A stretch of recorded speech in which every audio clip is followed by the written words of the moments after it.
I wanna thank to the organization committee for inviting me such a beautiful city and such a beautiful conference. My name is Erkan Goksu. Next 20 minutes, I'm going to present post-arrest catheterization. And I have two specific questions here. When we do need to perform catheterization and why do we need it? The overall survival rate from out-of-hospital cardiac arrest is only 6.3. So based on these alarming statistics, guidelines such as American Heart Association, European Society of Cardiology, and American College of Cardiology guidelines may help us to reduce the number of patients from out-of-hospital cardiac arrest. Also, these guidelines may help us to improve neurologic outcome of our patients. So there's one statistics here. For a hypothetical 100 patients, 60% of will die during the resuscitation phase at the pre-hospital phase or in the emergency department. During their hospital stay, 75% of our patients will die, and we will have only just 10 patients. And during one year period, 3 of them will die, and at the end of 1 year, from hypothetical 100 patients, we will have 7 patients. So, but there is also one reality that over years, from 2005 to 2012, we have improved our survival rates from ventricular fibrillation, as you see from here. Also, we have increased the survival rate from asystole or pulseless electrical activity, and this is the overall surviving rate. So, the scientific committee of this Congress requests me to talk on post-cardiac arrest catheterization. And they have asked me two specific questions. The first one was, why do we need post-cardiac arrest catheterization? And the second question was, when to perform cardiac catheterization. So I made here, as you see here, I made a PICO format. My patient population was adult out-of-hospital cardiac arrest or cardiopulmonary arrest patients. Intervention was early catheterization, and I have compared this with late or no catheterization, and my outcome measure was mortality or neurological outcome. What I have realized after making this PubMed search, there was no randomized control trials.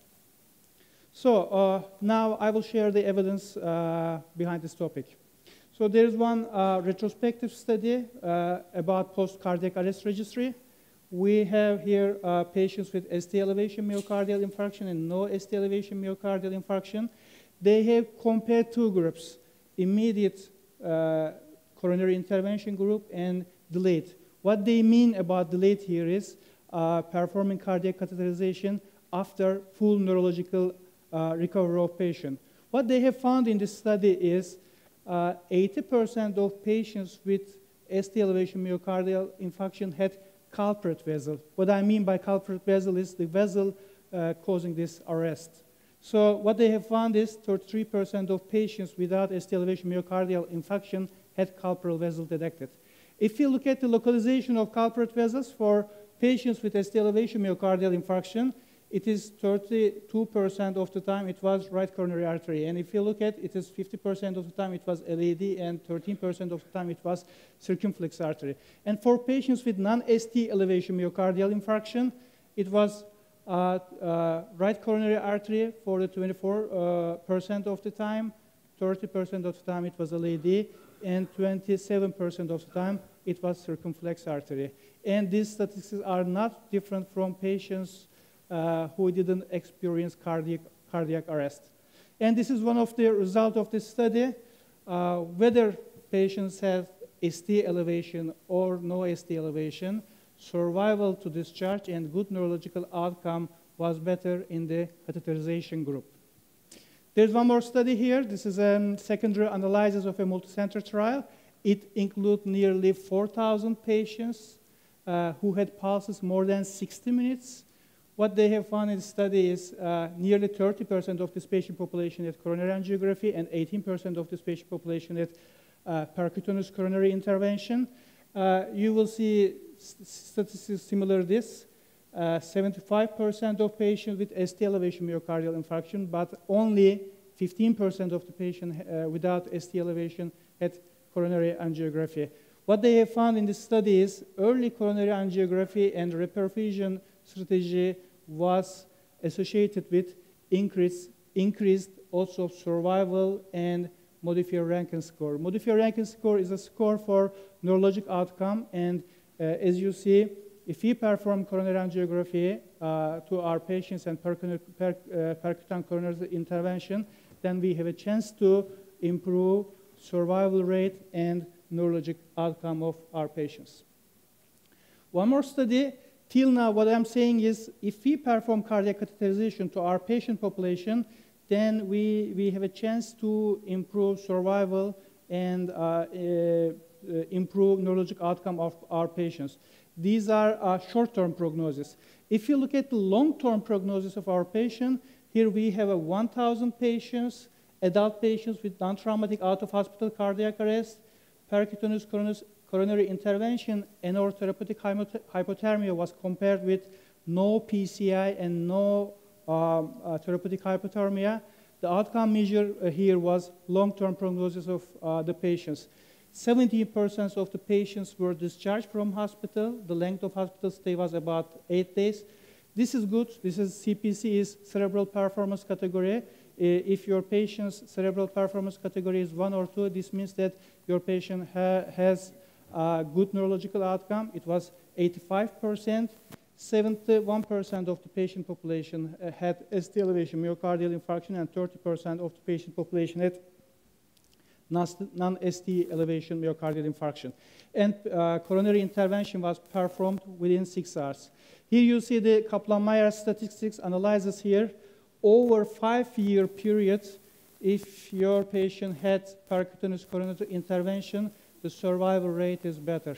And if you look at these statistics here, this is patients with therapeutic hypothermia and percutaneous coronary intervention, but this statistics is just for percutaneous coronary intervention. So for long-term prognosis, if we perform coronary angiography and if the patient has culprit vessel and if we perform percutaneous coronary intervention, the short-term and the long-term prognosis of our patients will be good. Let's be specific now. This paper is for just ST elevation myocardial infarction patients. They made 3 groups here. The first group is ST elevation myocardial infarction but no cardiac arrest. So we all know that if our patient has an ST elevation myocardial infarction, during a 1-year period, 5% of our patients die.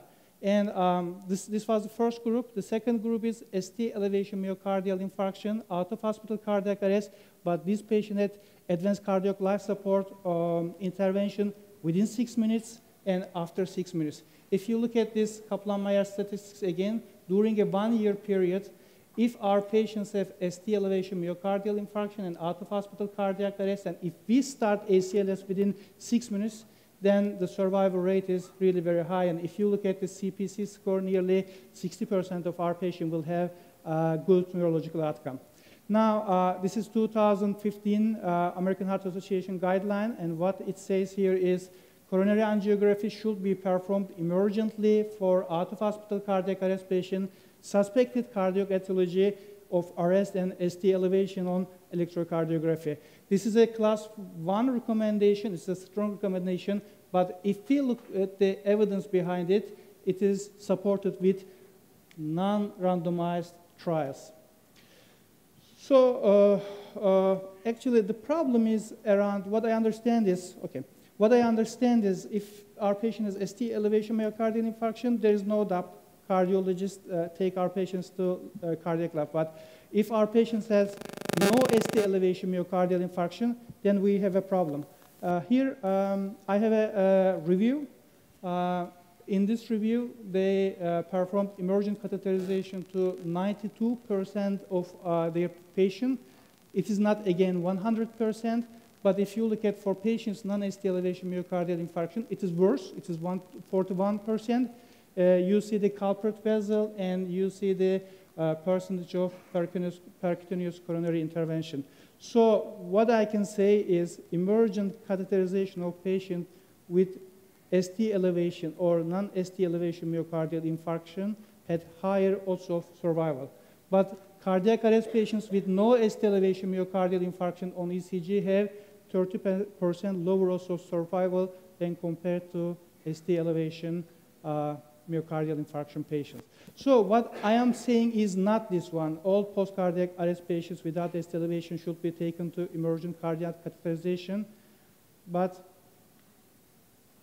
what I am trying to say is the absence of ST elevation doesn't indicate a lack of underlying coronary disease.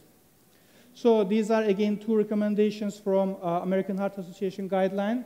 Emergency coronary angiography is reasonable for select adult patients who are comatose after out-of-hospital cardiac arrest of suspected cardiac origin but without ST elevation on ECG. And another recommendation, coronary angiography is reasonable in post-cardiac arrest patients where coronary angiography is indicated regardless of whether the patient is comatose or awake. They are both class 2A recommendations, and if you look at the level of evidence behind with limited data or non-randomized trial. So I think emergent risk stratification of our patient is very important. Here in this paper, they have suggested us a risk stratification tool. Here, when a patient, after out-of-hospital cardiac arrest, as for ACLS patients, they are suggesting us to see ECG of the patient within 10 minutes. And if the patient has ST elevation, send directly the patient to the cath lab. But if there is no ST elevation, they looked at some unfavorable resuscitation features, like unwitnessed arrest, initial rhythm other than ventricular fibrillation, no bystander CPR or a long CPR duration, acidotic patient, elevated lactate, old patient, and end-stage renal disease and non-cardiac etiology. So there are some papers that supporting this. This is a busy slide, but here is the I have reviewed here. If your patient is witnessed arrest and if the initial rhythm is ventricular fibrillation, so this is the percentage of patients that you can discharge alive from your hospital. So if it is witnessed, it is good. If it is unwitnessed, but the initial rhythm is again ventricular fibrillation, you discharge 15% of patients from the hospital. So if it is witnessed, if the initial rhythm is ventricular fibrillation, so we may think to send our patient to lab. This is a scoring system because every day patient comes to our emergency department, we perform ACLS rules, we defibrillate, we perform chest compression, we give adrenaline, we give amiodarone, then we call our colleagues from cardiology department, and sometimes they are reluctant to take this patient to cardiac lab. So this is a Pittsburgh cardiac arrest category. They use force score here and the sequential organ failure assessment tool. We know this from sepsis 3.0. So they have 4 categories here. What they have found is if your patient is, this is a bedside tool, so you can use it at the bedside after return of spontaneous circulation of your patient. If the category is 1, then nearly your patient's good outcome will be 60%. And with increasing category rate, the good outcome decreases. One more interesting finding of this study is if you perform early catheterization to your patients, this is the black bar, and the gray bar is delayed or no catheterization. So if you perform early catheterization to your patients with category 1, then the chance of good outcome will be high. So maybe you can share this with your colleagues from cardiology department, and you can assess your patient and you can give a decision. So what are other findings that your chance or your likelihood of finding acute coronary findings? If patient describes chest pain before arrest, it is likely that you will find a coronary lesion. If the initial rhythm is shockable, ventricular fibrillation or pulsated ventricular tachycardia, your chance of finding acute coronary lesion is high, and if the patient is ST elevation. What else? Again, angina, congestive heart failure, shockable arrest, rhythm, and ST elevation. If you find one of these, then your chance of finding an acute coronary lesion in the cardiac lab is high. In this study, they have grouped ECG of patients after return of spontaneous circulation. And the third group is no ECG signs indicating myocardial ischemia, but they perform cardiac catheterization, and what they have found in this studies, an acute coronary occlusion was found in 11% of patients in group 3. So we should not rely on negative ECG of our patients. And this is the second part of my talk. This is a retrospective study, out of hospital cardiac arrest patients with ventricular fibrillation. There are 3 groups. If you perform catheterization within 6 hours, survival rate is greater. So we can perform cardiac catheterization within 6 hours. In this study, this study is without ST elevation myocardial infarction patients. They have 270 patients, early cardiac catheterization and no early cardiac catheterization. This is an immediate catheterization. The survival rate and neurological outcome of our patients is good. And in this study, they have grouped out-of-hospital cardiac arrest patients to early and immediate cardiac catheterization. So again, the survival rate is good. Here, they have performed cardiac catheterization and PCI within 12 hours. And if you perform PCI within 12 hours, if your patient is ST elevation or no ST elevation, it's no matter. So the neurological outcome and survival to hospital discharge is better. And if you perform immediate PCI to your patient, this is the coronary and angiogram and PCI, the percentage of that is lower with your patient. And in this study, they performed in 1 calendar day, and again, the survival rate and neurological outcome was better. In this, they have a protocol here. What they have done is initial rhythm is ventricular fibrillation. After return of spontaneous circulation, and they performed ECG of the patient. If it is ST elevation, they send patient directly to the Cath lab. If there is no ST elevation, they looked at some exclusion criteria, such as age, older age, over 75, or younger than 18, do not resuscitate patients, obvious trauma, known terminal disease, or hemorrhage. So if there is all no, then they send patient to cardiac catheterization lab. And in this study, what they have done is they have sent most of their patients within 3 hours of cardiac arrest to the Cath lab. So what I have said at the beginning of my speech is there is no randomized control trial. Actually, this is one, but this is still ongoing. Post-cardiac arrest patients with return of spontaneous circulation and without ST elevation. PCI within 2 hours will be compared after neurological recovery of patient. This is about 48 to 72 hours, 90-day survival, and they will look at CPC. So we will get this result. This is important. There are also, if you go in clinical trials webpage, there are some studies. There's one from Canada, out-of-hospital cardiac arrest patients is compared within 12 hours, early catheterization and late catheterization. Again, the outcome measures data and poor neurological outcome. We will see this study. This is ongoing. There's one more from Czech Republic, from Prague, out-of-hospital cardiac arrest patient. They compare standard care of patient with intra-arrest hypothermia, mechanical chest compression, and extracorporeal life support. So we will see. There's one study from United States. This is a PRO study. Again, they will compare early coronary angiogram with late. The outcome is survival and good neurological outcome. That's not all. There's one study from France. Actually, they are doing this very good. Most of the time, they take their patients directly to catheterization lab. And this is immediate and late coronary angiogram. One study will come from Spain. It is same with France, and another study from Sweden, again, within 2 hours or the late coronary angiogram.